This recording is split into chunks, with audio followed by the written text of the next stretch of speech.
بھارت میں شائع ہونے والی کتاب کال کی اوتار نے دنیا بھر میں ہلچل مچا دی ہے۔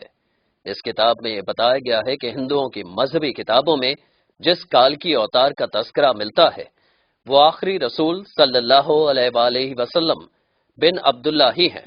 اس کتاب کا مصنف اگر کوئی مسلمان ہوتا تو وہ اب تک جیل میں ہوتا اور اس کتاب پر پابندی لگ چکی ہوتی، مگر اس کے مصنف پنڈت وید پرکاش برہمن ہندو ہیں اور وہ الہ آباد یونیورسٹی سے وابستہ ہیں۔ وہ سنسکرت زبان کے ماہر اور معروف محقق اسکالر ہیں۔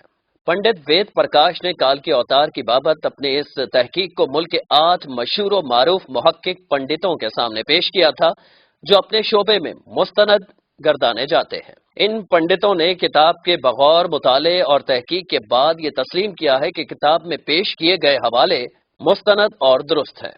برہمن پنڈت وید پرکاش نے اپنے اس تحقیق کا نام کال کی اوتار یعنی تمام کائنات کے رہنما رکھا ہے۔ ہندوؤں کی اہم مذہبی کتاب میں دراصل یہ ایک عظیم رہنما کا ذکر ملتا ہے جسے کال کی اوتار کا نام دیا جاتا ہے۔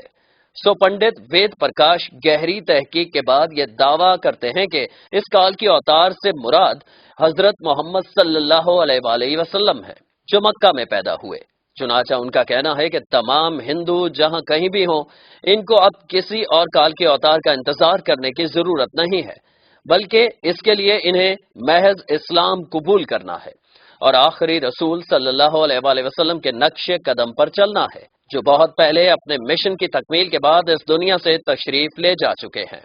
اپنے اس دعوے کی دلیل میں پنڈت وید پرکاش نے ہندوؤں کی مقدس مذہبی کتاب وید سے مندرجہ ذیل حوالے دلیل کے ساتھ پیش بھی کیے ہیں۔ نمبر 1، وید کتاب میں لکھا ہے کہ کال کے اوتار بھگوان کا آخری اوتار ہوگا جو پوری دنیا کو راستہ دکھائے گا۔ ان کلمات کا حوالہ دینے کے بعد پنڈت وید پرکاش لکھتے ہیں کہ اس پیش گوئی کا اطلاق صرف حضرت محمد صلی اللہ علیہ وآلہ وسلم کے معاملے میں درست ہو سکتا ہے۔ نمبر 2، ویدوں کی پیش گوئی کے مطابق کال کی اوتار ایک جزیرے میں پیدا ہوں گے اور یہ عرب علاقہ ہی ہے جسے جزیرۃ العرب کہا جاتا ہے۔ نمبر 3، مقدس کتاب وید میں لکھا ہے کہ کال کی اوتار کے والد کا نام وشنو بھگت اور والدہ کا نام سومانب ہوگا، جبکہ سنسکرت زبان میں وشنو اللہ کے معنوں میں استعمال ہوتا ہے اور بھگت کے معنی غلام اور بندے کے ہیں۔ چنانچہ عربی زبان میں وشنو بھگت کا مطلب اللہ کا بندہ یعنی عبداللہ ہوا اور سنسکرت میں سومانب کا مطلب امن ہے جو کہ عربی زبان میں آمنہ ہوگا، اور آخری رسول صلی اللہ علیہ وآلہ وسلم کے والد کا نام عبداللہ اور والدہ کا نام آمنہ ہی ہے۔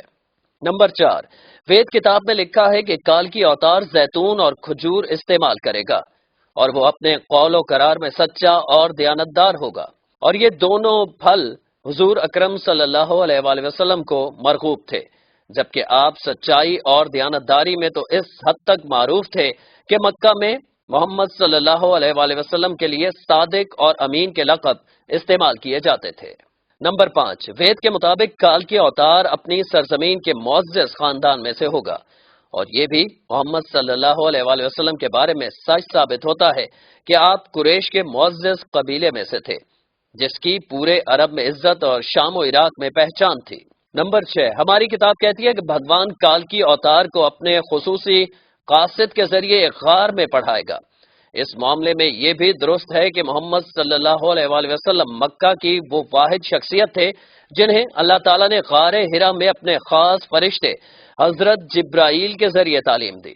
نمبر 7، ہمارے بنیادی عقیدے کے مطابق بھگوان کال کی اوتار کو ایک تیز ترین گھوڑا عطا فرمائے گا جس پر سوار ہو کر وہ زمین و آسمانوں کی سیر کرائے گا، اور محمد صلی اللہ علیہ وآلہ وسلم کا براق پر معراج کا سفر اس پیشگوئی کا مصداق بن کر اسے آپ کی بابت ہی درست ثابت کرتا ہے۔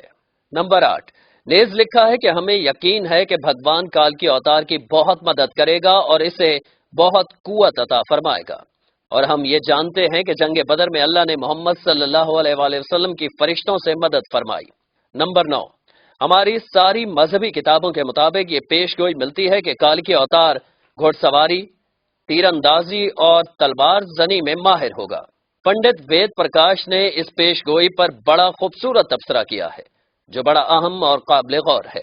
وہ لکھتے ہیں کہ گھوڑوں، تلواروں اور نیزوں کا زمانہ بہت پہلے گزر چکا ہے۔ اب تو ٹینک، توپ اور میزائل جیسے ہتھیار استعمال میں ہیں۔ لہٰذا یہ عقل مندی نہیں ہے کہ ہم اس دور جدید میں تلواروں، نیزوں اور برچھیوں سے مسلح کال کے اوتار کا انتظار کرتے رہ جائیں۔ حالانکہ حقیقت یہ ہے کہ مقدس کتابوں میں کال کے اوتار کے واضح اشارے حضور صلی اللہ علیہ وآلہ وسلم کے بارے میں ہیں، جو ان تمام حربی فنون میں کامل مہارت رکھتے تھے۔ ٹینک، توپ اور میزائل کے اس دور میں گھڑ سوار، تیز زن اور تیر انداز کال کے اوتار کا انتظار نری حماقت ہے۔ اس کو اتنا پھیلائیں کہ ساری دنیا کے ہندو کلمہ پڑھ کر اللہ تعالیٰ کے حضور سچی توبہ کر کے جنت میں جانے والے بن جائیں۔ کم از کم اپنے دوستوں کو ضرور بتائیں۔